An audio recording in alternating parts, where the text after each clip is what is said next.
Halo para penggemar Giprovis, pada video kali ini saya akan menjelaskan mengenai fungsi dari kecepatan relatif dalam menyelesaikan gerak lurus, terutama yang saya bahas adalah gerak lurus beraturan.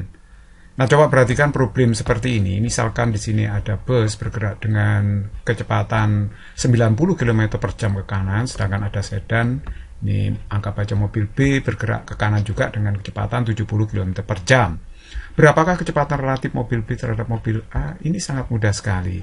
Kecepatan B terhadap A, kalau vektornya VA, VB itu segaris seperti ini atau sejajar, kita bisa langsung pakai VBA sama dengan VB min VA. Nah, bagaimana kalau bentuk sudut? Silakan mempelajari konsep kecepatan relatif video yang sudah saya upload sebelum video ini ya. Nah, kalau VBA, kecepatan relatif B terhadap A, VB min VA, berarti VB-nya berapa? Tinggal masuk aja. 70, misalnya ke arah timur atau ke arah kanan positif, yang ke arah kiri negatif ya. Tapi semua ke arah kanan, semua kecepatan bertanda positif. Jadi VB-nya positif 70, sedangkan VA-nya positif 90. 70 kurangi 90 berarti min 20 km per jam. Tanda min ini menunjukkan relatif terhadap A, B ini bergerak ke arah barat. Loh, kenapa begitu?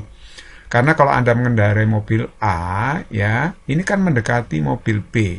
Tapi dalam kerangka pandangan Anda, mobil B ini yang bergerak mendekati Anda, berarti ke arah barat, gitu ya. Itu arti dari tanda min. Ya, sudah saya tulis.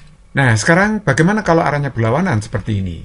Jadi sama problemnya, tetapi mobil A dan B ini arahnya berlawanan. Nah, berapa kecepatan relatif mobil B terhadap mobil A? Ini sangat mudah juga. Jadi VBA, kecepatan relatif mobil B terhadap A adalah VB min VA. Nah, VB-nya adalah min 70, VA-nya 90. Kenapa VB-nya min? Karena dia ke kiri atau ke arah barat. Jadi kalau arah barat, ini saya beri tanda negatif. Kalau ke arah timur, saya beri tanda positif. VA-nya di sini positif ya, karena ke arah timur, ke kanan. Jadi kalau begitu VBA min 70 kurangi min 90 berarti min 160 km per jam. Jadi mobil B terhadap A itu gerakannya ke barat arahnya, karena di sini tandanya minus. Nah, ini sudah saya tulis ya. Nah, sekarang ada problem seperti ini. Mobil A dan B awalnya berjarak 320 meter. Nanti kalau dibiarkan, maka dia akan tabrakan. Nah, kapan mobil A dan B itu bertabrakan? Kecepatannya sama seperti tadi. Menyelesaikan soal ini ada dua cara. Ada cara biasa, ada juga cara pakai kecepatan relatif. Nah, sekarang saya menggunakan cara pertama dulu ya. Cara biasa aja. Nah, misalnya tabrakannya di C atau di titik C. Jadi kalau begitu nanti mobil A menempuh jarak SA ke titik C, sedangkan B menempuh jarak SB. Nah, secara logiknya SA ditambah SB itu harus 320 meter. Karena kecepatannya dalam kilometer per jam, maka ini saya jadikan kilometer. 320 meter itu 0,32 kilometer. Jadi kalau begitu saya bisa tulis SA plus SB sama dengan 0,32 kilometer. Nah, sedangkan SA-nya itu VA kali T, SB-nya itu VB kali T, karena ini adalah problem GLB. Jadi GLB itu SV kali T gitu aja kan. Nah, jadi kalau begitu di sini VA-nya 90, saya masukkan VB-nya 70. Nah, kemudian ini sama dengan 0,32, berarti di sini 160 T sama dengan 0,32, berarti T-nya dapat 2 kali 10 pangkat min 3 jam, atau boleh saya tulis dalam skon, ini dikalikan 3600 skon, berarti 7,2 skon. Jadi dia akan bertabrakan dalam waktu 7,2 skon. Nah, cara yang kedua mungkin lebih sederhana. Kita cari dulu kecepatan relatif B terhadap A, atau A terhadap B, boleh ya. Jadi VBA itu VB min VA, kita kurangkan aja, VB-nya itu arahnya ke kiri minus ya, minus 70, sedangkan A-nya ke kanan positif 90. Jadi VB min VA min 70 min 90 min 160. Nah, kalau mencari S 320, ya kecepatan relatifnya B terhadap A atau A terhadap B harga mutlak dikalikan T. Intinya S itu V kali T.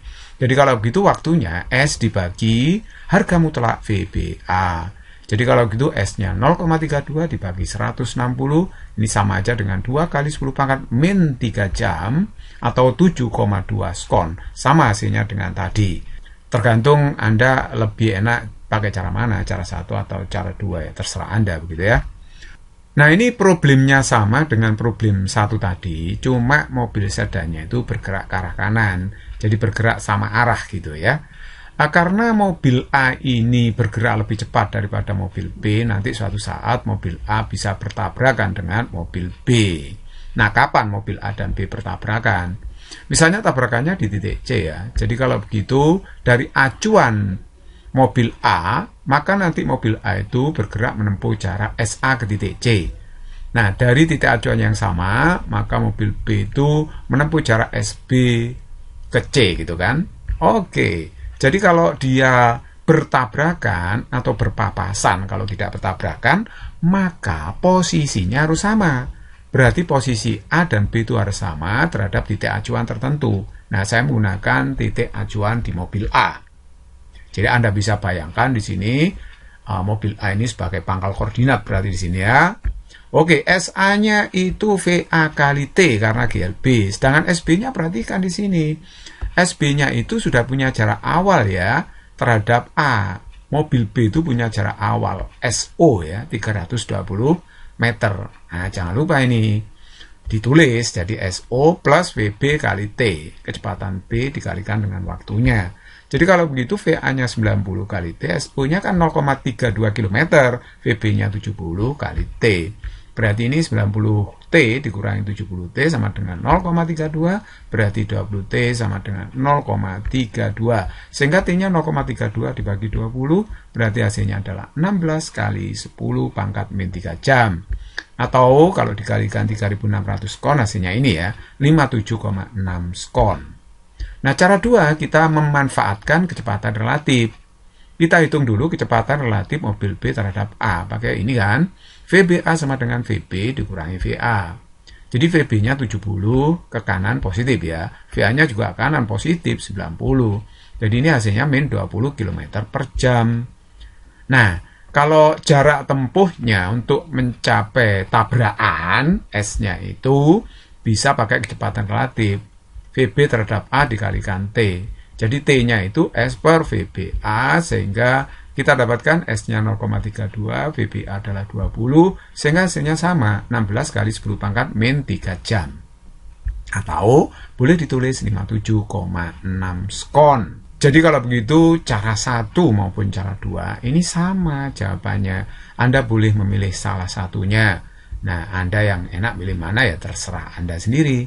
Semoga apa yang saya berikan bermanfaat.